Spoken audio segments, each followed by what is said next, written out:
suis Damien Varsona, batteur, 30 ans, je viens de Paris. Aujourd'hui, on est au Théâtre de la Cité Internationale, donc à la Cité Universitaire, Paris 14, et on est là pour Tropique de la Violence, une pièce de théâtre adaptée et mise en scène par Alexandre Zeff, et qui est tirée d'un bouquin de Natacha Apana.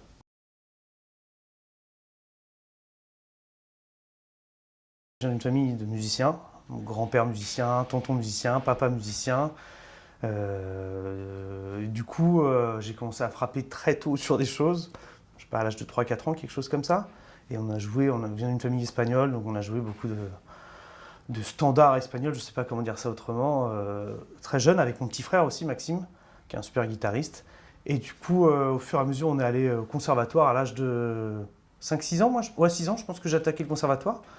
Et au départ, je voulais aller en batterie pour commencer, et il n'y avait plus de place, donc mes parents ont décidé que j'allais intégrer la classe de percussion.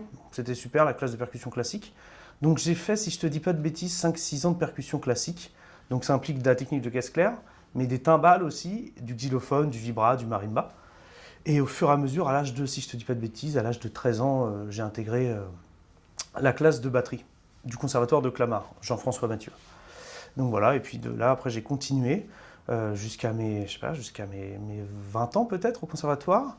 Et en parallèle, après le bac, j'ai attaqué à l'American School of Modern Music, qui maintenant est devenue l'IMEP. Et donc, c'est une école où tu bosses, c'est une école de jazz, où tu bosses qu'avec beaucoup en tout cas, de jazzman américains. Et du coup, voilà, donc c'est là où j'ai approfondi l'étude de la batterie, et donc plus spécifiquement à la base de la batterie jazz.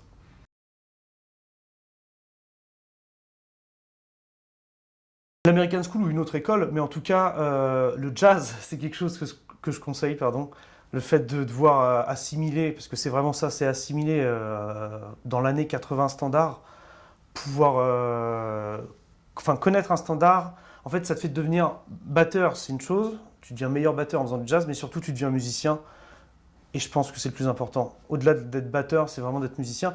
Développer la musicalité, développer la finesse, développer l'adaptabilité, je pense que c'est très important, parce qu'en jazz, en fait, le mec, du jour au lendemain, il peut dire, bon, bah les gars, en fait, ce standard, on va pas le prendre en 4-4, mais on va le faire en 7-8. Bon, bah ok, on le fait en 7-8, c'est parti. Et puis, il y a des tempos différents, tu joues pas toujours avec les mêmes... Le jazz, c'est beaucoup de jam aussi, donc tu joues pas tout le temps avec les mêmes musiciens, ils ont pas une même approche. Rythmiquement, il y a des mecs qui jouent plus au fond du temps, devant le temps, sur le temps. Enfin, il y a tout ça, donc ouais. En tout cas, que ce soit la school ou que ce soit le conservatoire, parce que le CRR, c'est une super école aussi, le jazz, je le conseille à beaucoup de monde, ouais. C'est vraiment très formateur.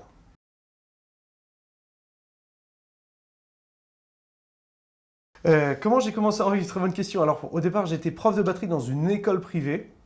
Et puis, au fur et à mesure, enfin voilà, le réseau que tu te fais à l'école, j'ai monté un trio à l'école, et donc ça nous a permis de faire des premières parties de folie, quoi, un trio de jazz. On a fait la première partie de Chick Corea, quoi, en 2013. Donc en fait, j'arrive, je m'installe, et là, je croise Marcus Gilmore. Donc, je me rappelle Marcus Gilmore qui est en train de manger son pamplemousse. Moi, j'étais là, j'avais 22 ans. J'étais en mode, putain, l'extraterrestre. Je l'avais vu en masterclass quelques mois avant, et j'ai dit, putain, mais c'est qui? Donc voilà, ça nous permet de... L'école m'a permis donc de monter un groupe, un trio de jazz spécifiquement, et ensuite ça te permet de vadrouiller, quoi. Tu vas voir, on a fait la première partie de Yaron Herman, de Chick Corea, donc comme je t'ai dit, d'Omer Klein. Voilà, ça m'a permis de rencontrer le batteur qui, pour moi, est vraiment le batteur ultime, c'est Ziv Ravitz. Donc c'est pas un batteur que tout le monde connaît, mais c'est un batteur israélien monstrueux. Et voilà, et c'est comme ça au fur et à mesure que tu arrives à en vivre. Donc un mec qui était venu me voir, un ami d'amis qui était venu me voir jouer avec mon trio qui s'appelait à l'époque Aliento, au Café de la Danse. Il est venu nous voir donc, un DJ qui s'appelle Viken Arman, un mec de Paris. Et en fait, c'est comme ça que je me suis retrouvé il y a 2 ans à jouer au New Morning avec Viken qui faisait un DJ set, quoi. J'avais Guillaume Perret au sax avec moi et Yesai Karapetian au piano. Enfin, c'est que des trucs comme ça. Enfin, c'est comme ça qu'au fur et à mesure les plans se font. Donc, c'est comme ça que le réseau se crée et donc que les plans arrivent au fur et à mesure, quoi.